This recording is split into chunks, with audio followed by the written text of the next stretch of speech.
فرزند زہرا یہ حالات برے ہیں۔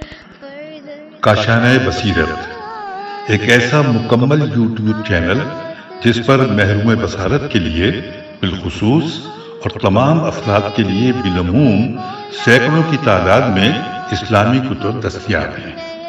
لہذا گزارش ہے کہ آپ اپنی ذمہ داری نبھاتے ہوئے کاشانۂ بصیرت کو سبسکرائب کرنے کے ساتھ ساتھ بیل آئیکن کو پریس کیجئے تاکہ آپ علم کے حصول کے ساتھ ساتھ مذہب اہل بیت کی اشاعت میں بھی اہم کردار ادا کرتے رہیں۔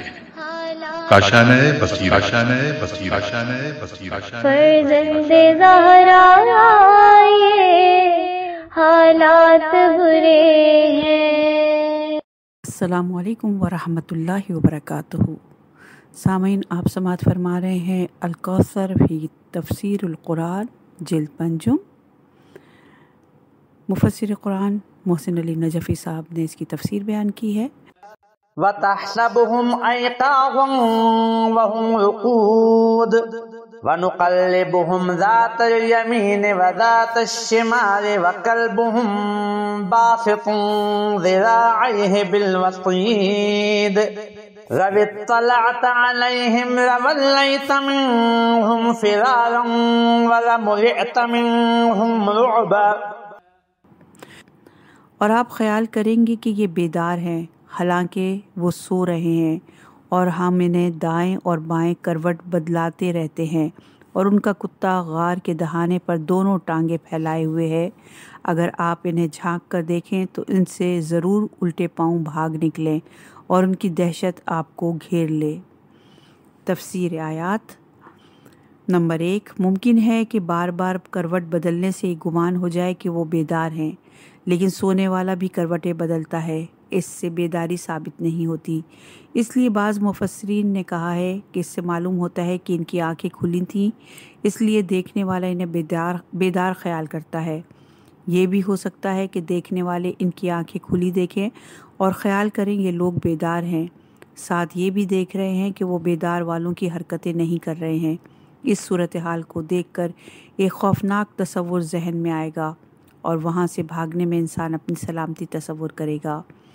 نمبر 2، ان کے جسموں کی حفاظت کے لیے کروٹ بدلانے سے یہ بات سمجھ میں آتی ہے کہ اللہ تعالیٰ قادر مطلق ہونے کے باوجود ذرائع و اسباب استعمال فرماتا ہے، ورنہ کروٹ بدلائے بغیر وہ ان کے جسموں کی حفاظت فرما سکتا تھا۔ نمبر 3، اس سے معلوم ہوا کہ اصحاب کہف کے ساتھ ان کا کتا بھی صدیوں کی نیند میں شامل رہا ہے۔ ان کے تحفظ کے لیے اللہ تعالیٰ نے اس کتے کو معمور فرمایا اور صدیوں تک کتے کو تحفظ مل گیا۔ نمبر 4، ان کو دیکھ کر دہشت طاری ہونے کی وجہ شاید یہ ہو کہ باہر سے دیکھنے والا جب چند آدمیوں کو غار میں کروٹ بدلتے ہوئے بیدار حالت میں دیکھے اور غار کے دہانے پر ایک کتے کو پنجہ پھیلائے ہوئے دیکھے تو یہ ایک غیر معمولی حالت معلوم ہوتی ہے اور دل پر خوف طاری ہو جاتا ہے۔ اس میں اگرچہ خطاب رسول اکرم صلی اللہ علیہ وآلہ وسلم سے ہے، لیکن مراد خود رسول اللہ کا فرار مقصود نہیں ہے، بلکہ ہر دیکھنے والا مقصود ہے۔ بہت سے مقامات پر قرآن کا یہ طرز خطاب رہا ہے کہ ایک مطلب کو عام لوگوں کے لیے بیان کیا جاتا ہے، لیکن خطاب اپنے رسول سے کیا جاتا ہے۔ اہم نکات۔ نمبر 1، اطاعت سے کتا بھی اللہ کے خاص بندوں کی معیت میں رہ سکتا ہے۔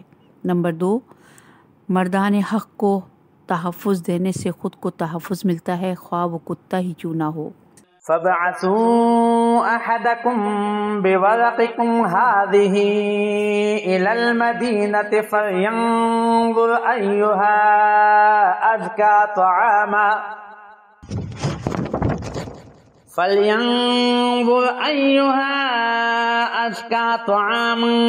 فَلْيَأْتِكُم بِرِزْقٍ مِّنْهُمْ وَلْيَتَلَفَّظْ وَلَا يُشْعِرَنَّ بِكُمْ أَحَدًا۔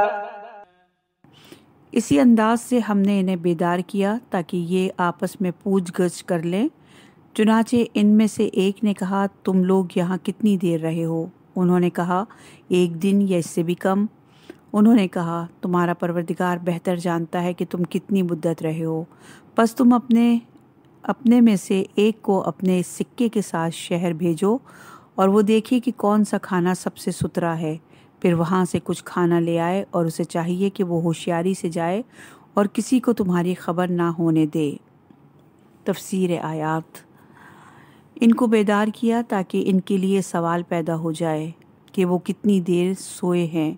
اس سوال کے پیدا ہونے کی وجہ سے وہ اللہ کی ان عنایتوں سے واقف ہو جائیں گے جو صدیوں کے آرام و راحت کے خواب کی صورت میں ان کے شامل حال رہی ہیں۔ وہ کفر کی طاقت سے مایوس ہو کر بھاگ گئے تھے اور دل میں یہ حسرت لیے گھر بار چھوڑ دیا تھا کہ وہ دن کب آئے گا کہ باطل مٹ جائے، بت پرستی ختم ہو جائے اور توحید پرستی عام ہو جائے۔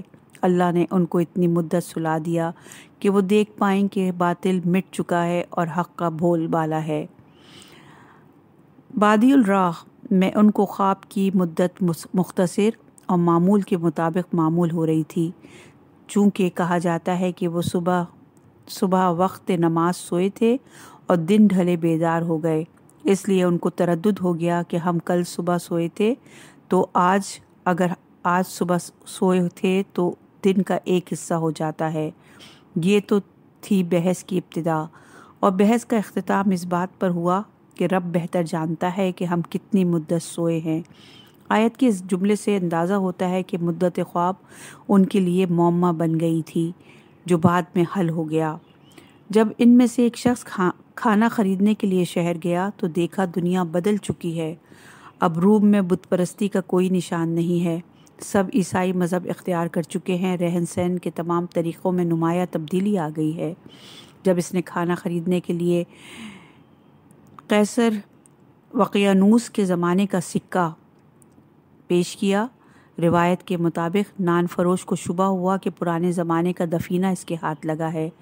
اس نے اسے حکام کے سامنے پیش کیا، جس کے بعد راز کھلا کہ یہ وہ لوگ ہیں جو وقیانوس کے زمانے میں اپنے مذہب کو بچانے کے لیے بھاگے تھے۔ یہ حدیث بحار الانوار کی جلد نمبر 14 صفحہ نمبر 423 باب قصہ اصحاب الکہف میں موجود ہے۔ ان کے خیال میں مشرک قوم بتوں کے نام اپنے جانور ذبح کرتی تھی۔ ان ناپاک چیزوں سے بچ کر پاکیزہ طعام ہی بازار سے خرید لائیں۔ احادیث۔ امام جعفر صادق علیہ السلام سے مروی ہے، اصحاب کہف نے ایمان کو چھپایا اور کفر کا اظہار کیا تو اللہ نے انہیں دوبارہ اجر مرحمت فرمایا۔ یہ روایت تفسیر عیاشی کی جلد نمبر 2 اور 321 صفحے پر موجود ہے۔ اہم نکات۔ نمبر 1، تقیے کے ذریعے تنگ نظر دشمن سے بچاؤ کرنا عین فراست مومن ہے۔ نمبر 2، اللہ اپنے خاص بندوں پر عنایت فرماتا ہے تو انہیں اس پر آگاہ فرماتا ہے۔ نمبر 3، کھانے کی چیزوں میں پاکیزگی کا لحاظ رکھنا اہل حق کا وتیرہ ہے۔ نمبر 4، حق پر قائم رہنے کے لیے جابروں سے بچنے کا سامان کرنا چاہیے۔ إنهم إن يظهروا عليكم يرجموكم أو يعيدوكم في ملتهم ولن تفلحوا إذا أبدا وكذلك أعثرنا عليهم ليعلموا أن وعد الله حق وأن الساعة لا ريب فيها إذ يتنازعون بينهم أمرهم فقالوا ابنوا عليهم بنيانا ربهم أعلم بهم قال الذين غلبوا على أمرهم لنتخذن عليهم مسجدا۔ کیونکہ اگر وہ تم پر غالب آ گئے تو وہ تمہیں سنگسار کر دیں گے یا اپنے مذہب میں پلٹائیں گے، اور اگر ایسا ہوا تو تم ہرگز فلاح نہیں پاؤ گے۔ اور اس طرح ہم نے لوگوں کو اس سے باخبر کر دیا تاکہ وہ جان لیں کہ اللہ کا وعدہ سچا ہے اور یہ کہ قیامت کے آنے میں کوئی شبہ نہیں۔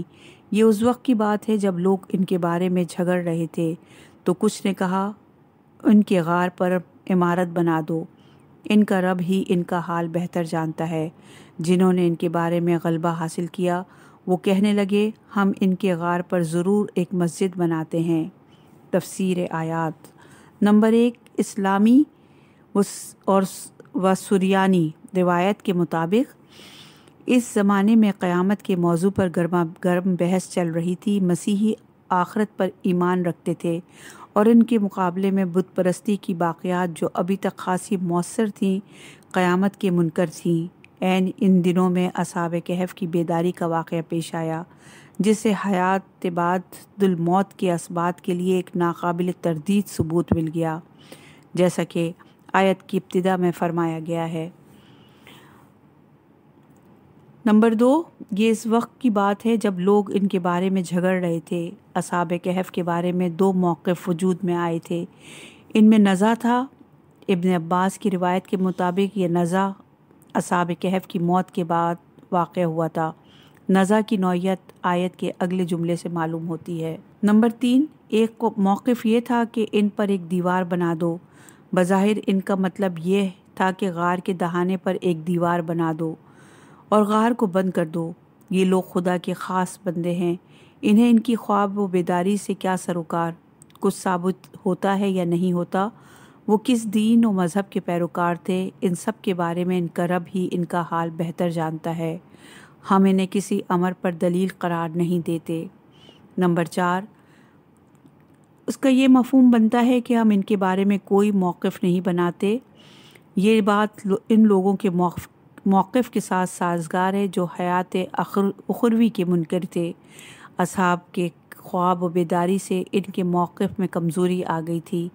وہ چاہتے تھے کہ اصحاب کا واقعہ ایک زندہ حقیقت اور حیات بعد الموت پر ایک دلیل کے طور پر باقی نہ رہے، اس لیے وہ غار کو بند کرنا چاہتے تھے تاکہ ان کے آثار باقی نہ رہے۔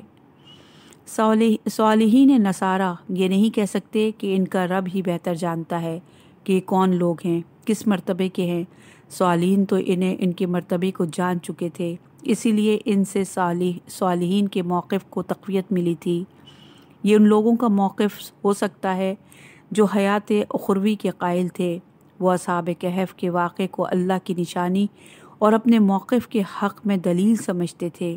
نیز یہ تعبیر کہ ہم مسجد بنائیں گے شاہد ہے کہ یہ نصارہ کے صالحین کا موقف ہے، کیونکہ قرآن کی اصطلاح میں مسجد مسلمانوں کی عبادت گاہ کے لیے مختص ہے اور لفظ کو زیادہ تقدس حاصل ہے۔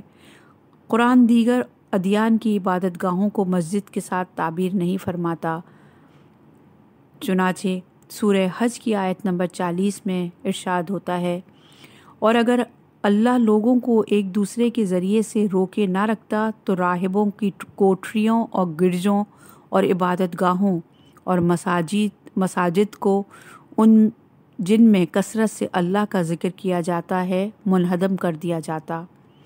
اس آیت میں راہبوں کی عبادت گاہ کو صومعہ، مسیحیوں کی عبادت گاہ بئی، یہود کی عبادت گاہ کو صلوات اور مسلمانوں کی عبادت گاہ کو مساجد کہا گیا ہے۔ تفہیم قرآن کا یہ موقف نہایت غیر منصفانہ ہے۔ یہاں قرآن مسجد بنانے والوں کی گمراہی کی طرف اشارہ کر رہا ہے جو نشانی ان ظالموں کو بات الموت اور امکان آخرت کا یقین دلانے کے لیے دکھائی گئی تھی۔ اسے انہوں نے ارتکاب شرک کے لیے خدا داد موقع سمجھا اور خیال کیا چلو کچھ اور دلی پوجا پاٹ کے لیے ہاتھ آ گئے، کچھ اور ولی پوجا پاٹ کے لیے ہاتھ آ گئے۔ حالانکہ قرآنی تعبیر میں مسجد بنانے والوں کی گمراہی کی طرف نہ صرف کوئی اشارہ نہیں ہے بلکہ لہجہ کلام معیدانہ ہے۔ جو لوگ نزع آخرت یا اصحاب کہف کے بارے میں نزع میں غالب آ گئے وہ مسجد بنانا چاہتے تھے۔ ظاہر ہے اس وقت ان دونوں مسائل میں غالب آنے والے لوگ اہل ایمان تھے، چونکہ اصحاب کہف کے واقعے سے اہل ایمان کے موقف کو غلبہ حاصل ہوا تھا۔ اس زمانے میں بت پرستوں کے غلبے کا کوئی امکان نہیں تھا۔ یہ کہنا غالب آنے والی سلطنت روم کے ارباب اقتدار تھے صحیح ہے، لیکن یہ تعویل کہ وہ لوگ پھر سے بت پرست ہو گئے تھے صحیح نہیں ہے۔ چنانچہ اکثر مفسرین نے یہ موقف اختیار کیا ہے کہ جو لوگ اصحاب کہف کے مذہب پر تھے وہ مسجد بنانا چاہتے تھے، اور اس کی ایک روایت بھی تائید کرتی ہے۔ ملاحظہ ہو تفسیر قرطبی و روح المعانی۔ رہا یہ سوال کہ احادیث رسول اکرم صلی اللہ علیہ وآلہ وسلم میں نہایت شدت سے منع کیا گیا ہے کہ قبور انبیاء کو مساجد قرار نہ دو۔ مسلم کی روایت ہے، آگاہ رہو، تم سے پہلے لوگ اپنے انبیاء کی قبروں کو عبادت گاہ بنا لیتے تھے، میں تمہیں اس عمل سے روکتا ہوں۔ پیغمبر اکرم صلی اللہ علیہ وآلہ وسلم سے روایت ہے، میری قبر کو قبلہ اور مسجد نہ بنانا۔ اللہ تعالیٰ نے یہود پر اس لیے لعنت بھیجی کہ انہوں نے اپنے انبیاء کی قبروں کو مسجد بنایا تھا۔ ان احادیث کا مطلب یہ ہے کہ خود قبر کو ہی مسجد یا قبلہ نہ بنایا جائے۔ چنانچہ تفسیر الروح المانی نے بیان کیا ہے کہ جس مسجد کا ذکر ملتا ہے وہ یہ نہیں کہ اصحاب کہف کے غار کو مسجد بنایا ہے، بلکہ اس غار کے پاس مسجد بنائی یا کسی نبی کی قبر کے پاس مسجد بنائی جائے تو یہ ممنوع کے مصادق میں نہیں آتا۔ اور یہ روایت ہے الفقی جلد نمبر 1 اور صفحہ نمبر 178 پر۔ اہم نکات: نمبر 1، اصحاب کہف کے واقعے کی روح حیات اخروی کی سچائی ہے۔ نمبر 2، صالح بندوں کی قبروں کے جوار میں مسجد بنائی جا سکتی ہے۔ سَيَقُولُونَ ثَلَاثَةٌ رَابِعُهُمْ كَلْبُهُمْ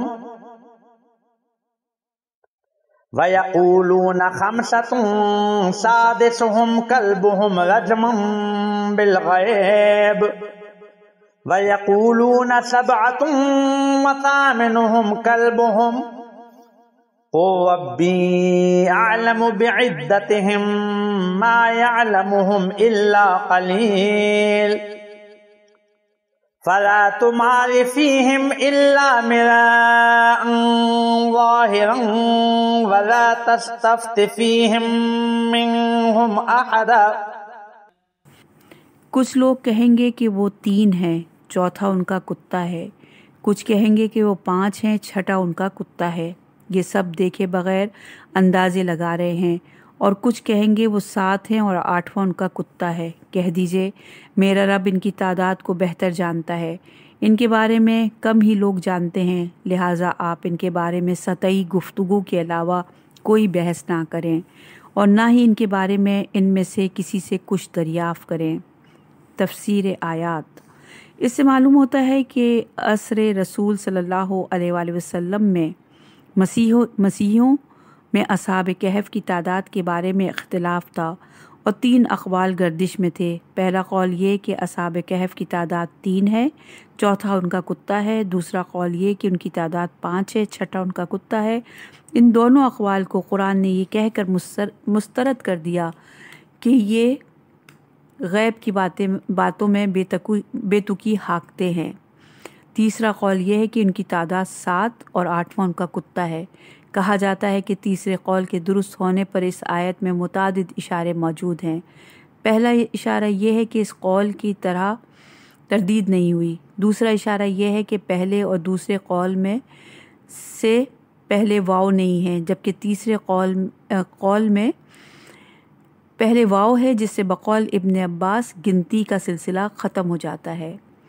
تیسرا اشارہ یعنی میرا رب بہتر جانتا ہے کہ ان کی تعداد کیا ہے، اور ان کی تعداد وہی ہے جس کی طرف اشارہ کیا گیا ہے، لیکن ان تینوں اشاروں میں بالعموم اور تیسرے اشارے میں بالخصوص تامل ہے، کیونکہ سب سے اہم اشارہ کا جملہ جس کا تعلق ممکن ہے تینوں اقوال سے ہو، اس پر جملہ یعنی یہ سارے اقوال نہیں ہیں، ان کی تعداد کو میرا رب ہی بہتر جانتا ہے۔ ان سے بحث لا حاصل ہے، کیونکہ علم نہ رکھنے والے سے کیا بحث کرے، اور عالم جاہل سے سوال بھی نہیں کرتا، لہٰذا ان سے بحث و سوال کی گنجائش نہیں ہے۔ البتہ سرسری اور سطحی باتیں کر کے ان کو ان کی لا علمی کا احساس دلا سکتے ہیں۔ اس سلسلے میں اہمیت کا حامل وہ سبق ہے جو اس واقعے سے ملتا ہے۔ تعداد میں اتنی اہمیت نہیں ہے۔ اہم نکات: نمبر 1، عالم کو جاہل سے بحث نہیں، سرسری گفتگو کرنی چاہیے۔ نمبر 2، جن باتوں کو ہماری دینی اور دنیاوی زندگی میں دخل نہیں ہے ان میں الجھنا نہیں چاہیے۔ وَلَا تَقُولَنَّ لِشَيْءٍ إِنِّي فَاعِلٌ ذَلِكَ غَدًا إلا أن يشاء الله واذكر ربك إذا نسيت وقل عسى أن يهديني ربي لأقرب من هذا رشدا۔ اور آپ کسی کام کے بارے میں ہرگز یا نہ کہیں کہ میں کل کروں گا، اگر یہ کہ اللہ چاہے، اور اگر آپ بھول جائیں تو اپنے پروردگار کو یاد کریں اور کہہ دیجئے امید ہے میرا رب اس سے قریب تر حقیقت کی طرف میری رہنمائی فرمائے گا۔ شان نزول۔ حضور اکرم صلی اللہ علیہ وآلہ وسلم سے کچھ یہودیوں نے چند سوالات کیے۔ آپ صلی اللہ علیہ وآلہ وسلم نے فرمایا میں تم سے کل بات کروں گا۔ اس میں انشاءاللہ نہ فرمایا تو 40 دن تک وحی نازل نہ ہوئی۔ 40 دن کے بعد یہ آیت نازل ہوئی۔ یہ روایت الفقی جلد نمبر 3 صفحہ نمبر 362 پر موجود ہے۔ باب الایمان والنذور۔ واضح رہے کہ سیاق آیت اور شان نزول کے مطابق اگرچہ خطاب اپنے رسول اکرم صلی اللہ علیہ وآلہ وسلم سے ہے، لیکن دوسروں کو سمجھانا مقصود ہے۔ تفسیر آیات۔ رسول اکرم صلی اللہ علیہ وآلہ وسلم سے تاکیداً خطاب ہے۔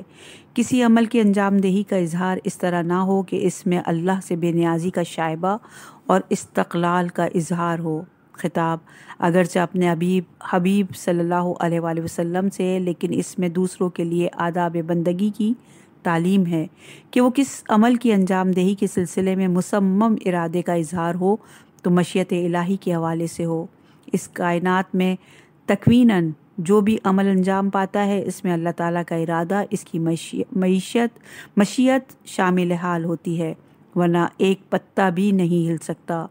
انسان جو بھی عمل کا انجام دیتا ہے وہ اللہ کی دی ہوئی قدرت اور اس کی طرف سے عنایت شدہ تاثیر سے ہے۔ بے شک درست ہے، اللہ کی طرف سے عنایت شدہ تاثیر کو بروئے کار لانا بندے کے ہاتھ میں ہے۔ بندے کے بازو میں اگر طاقت اللہ نے دی ہے تو اس کے استعمال بندے کے ہاتھ میں ہے کہ اس طاقت سے ضعیفوں کی دستگیری کرے یا ان پر ظلم کرے۔ تاہم دونوں صورتوں میں بندے نے اللہ کی دی ہوئی طاقت استعمال کی ہے، اس میں اسے استقلال حاصل نہیں ہے۔ فرق یہ ہے کہ اللہ نے اس طاقت کو ضعیفوں کی دستگیری کے لیے استعمال کرنے کو تشریعاً چاہا ہے اور ظلم کرنے والے کو تشریعاً نہیں چاہا۔ تکوینی اور تشریعی اعمال دونوں کے لیے انشاءاللہ کہنا چاہیے۔ اس طرح ایک مومن کے لیے ضروری ہے کہ اس آداب بندگی کا خیال کرتے ہوئے اللہ تعالیٰ کی مشیت پر تکیے کا اظہار کیے بغیر کسی کام کی انجام دہی کا خیال نہ کرے۔ اگر آپ بھول جائیں تو اپنے رب کو یاد کریں۔ اولاً تو اس سے بھولنے کا وقوع ثابت نہیں ہوتا، جیسا کہ دوسری جگہ پہ فرمایا اگر تم نے شرک کیا تو تمہارا عمل ضرور حبط ہو جائے گا۔ یہاں شرک کا وقوع نہیں ہے، صرف ایک فرض ہے جس کا مقصد موضوع کی اہمیت کو واضح کرنا ہے۔ اسی طرح یہاں بھول کا وقوع نہیں، صرف ایک فرض ہے۔ ثانیاً اگرچہ یہاں خطاب اپنے حبیب صلی اللہ علیہ وآلہ وسلم سے ہے، لیکن ان لوگوں کو سمجھانا مقصود ہے جن کے لیے یہ قرآن دستور حیات ہے۔ اہم نکات۔ نمبر 1، مومن کے ہر عمل سے اللہ پر تکیے کا اظہار ہونا چاہیے۔ مزید تحقیق کے لیے رجوع کیجیے الوسائل جلد نمبر 23 صفحہ نمبر 353، باب استجاب استثناء، مدرک الوسائل کی جلد نمبر 16 اور باب نمبر 60، اور یہ باب ہے استجاب استثناء صراط مستقیم اور کی جلد نمبر 1 اور باب صفحہ نمبر 27 اور باب الثانی۔ وَلَبِثُوا فِي كَهْفِهِمْ 300 سِنِينَ وَازْدَادُوا 9۔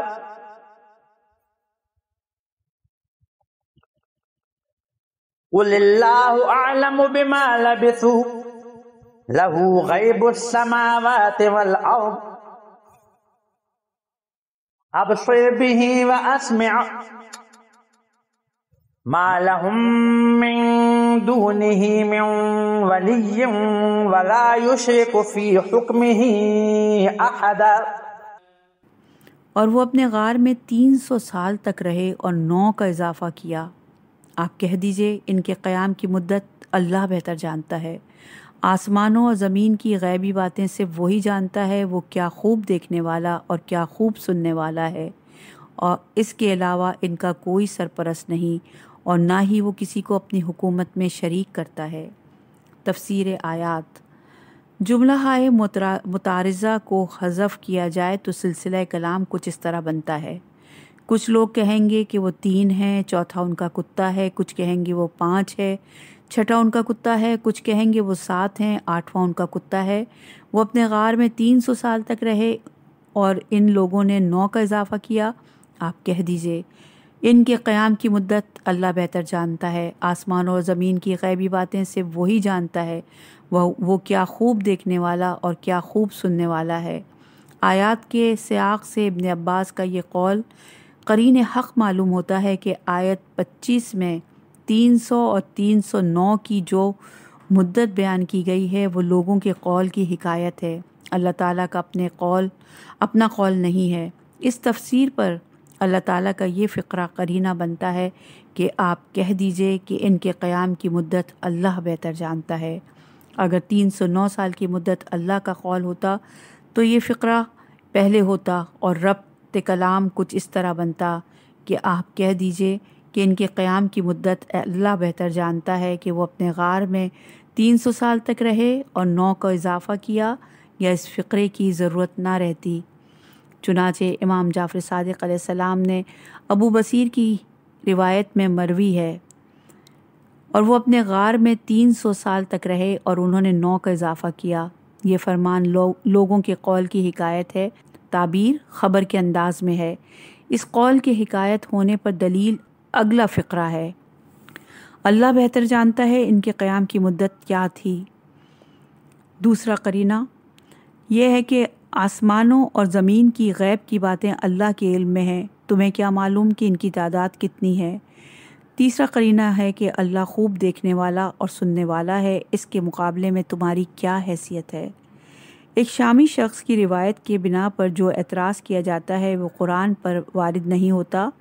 واضح رہے کہ اصحاب کہف کے قصے کا قدیم ترین راوی ایک مسیحی پادری ہے جو شام کا باشندہ اور سیریا یعنی موجودہ شام کے چرچ کا سربراہ تھا۔ اس نے یہ قصہ 5ویں صدی عیسوی 1474 عیسوی کے لگ بھگ سالوں میں لکھا۔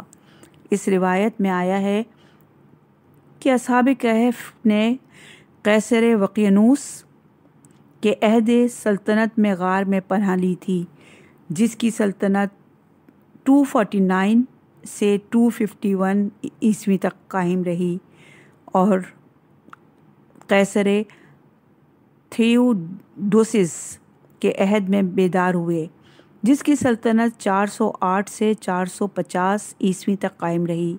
اس طرح اصحاب کہف کے خواب کی مدت 197 سال بنتی ہے، جبکہ قرآن 309 سال بتاتا ہے۔ اس کے متعدد جوابات ہیں۔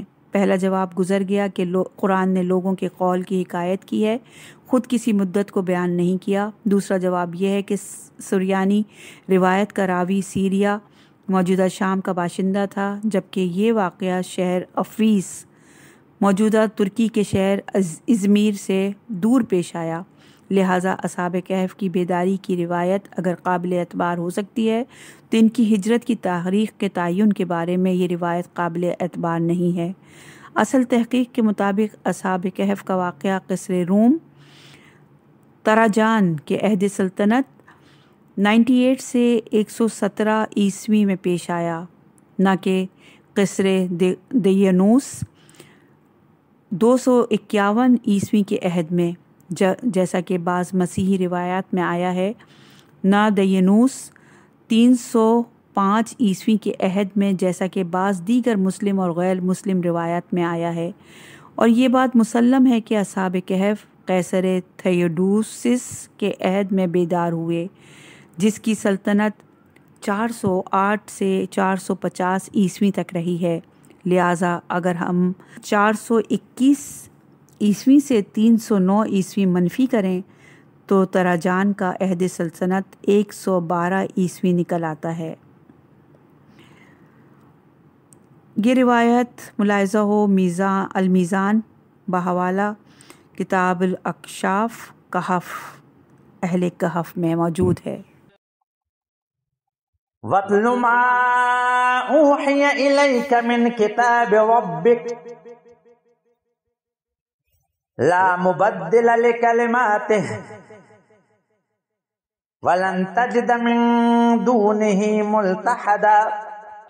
اے رسول، آپ کے پروردگار کی کتاب کے ذریعے جو کچھ آپ کی طرف وحی کی گئی ہے اسے پڑھ کر سنا دیں۔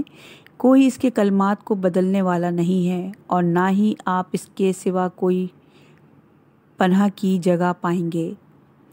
تفسیر آیات۔ درمیان میں قصہ اصحاب کہف کے بیان کے بعد اس آیت سے مربوط کلام کا سلسلہ جاری ہو رہا ہے جو اس قصے سے پہلے بیان ہو رہا تھا۔ آیت نمبر 6، آیت نمبر 27 اور آیت نمبر 28 کو ملایا جائے تو ربط کلام اس طرح بنتا ہے: اگر یہ لوگ اس قرآن پر ایمان نہ لائے تو ان کی وجہ سے شاید آپ اس رنج میں اپنی جان سے ہاتھ دھو بیٹھیں گے۔ 27 آیت میں ہے کہ آپ اپنے پروردگار کی کتاب کے ذریعے جو کچھ آپ کی طرف وحی کی گئی ہے اسے پڑھ کر سنا دیں۔ کوئی اس کے کلمات کو بدلنے والا نہیں ہے اور نہ ہی آپ اللہ کے سوا کوئی پناہ کی جگہ پائیں گے۔ اور 28ویں آیت میں، اور آپ اپنے آپ کو ان لوگوں کی معیت میں محدود رکھیں جو صبح و شام اپنے رب کو پکارتے ہیں۔ ان کلمات سے مراد اللہ کے اٹل فیصلے ہیں۔ اس کے کلمات کو بدلنے والا کوئی نہیں ہے، اس کا ہر حکم اٹل ہے۔ کتاب کے ذکر کے بعد کلمات کا ذکر ہے، لہٰذا ان کلمات سے مراد قرآنی کلمات ہی ہو سکتے ہیں جن میں اللہ نے اپنے حبیب کو متعدد مقامات پر بتا دیا کہ فتح و کامرانی آپ کی ہے، آپ کے دشمن کو ذلت آمیز شکست کا سامنا کرنا پڑے گا۔ یہ حکم اللہ کا اٹل فیصلہ ہے جسے کوئی نہیں بدل سکتا۔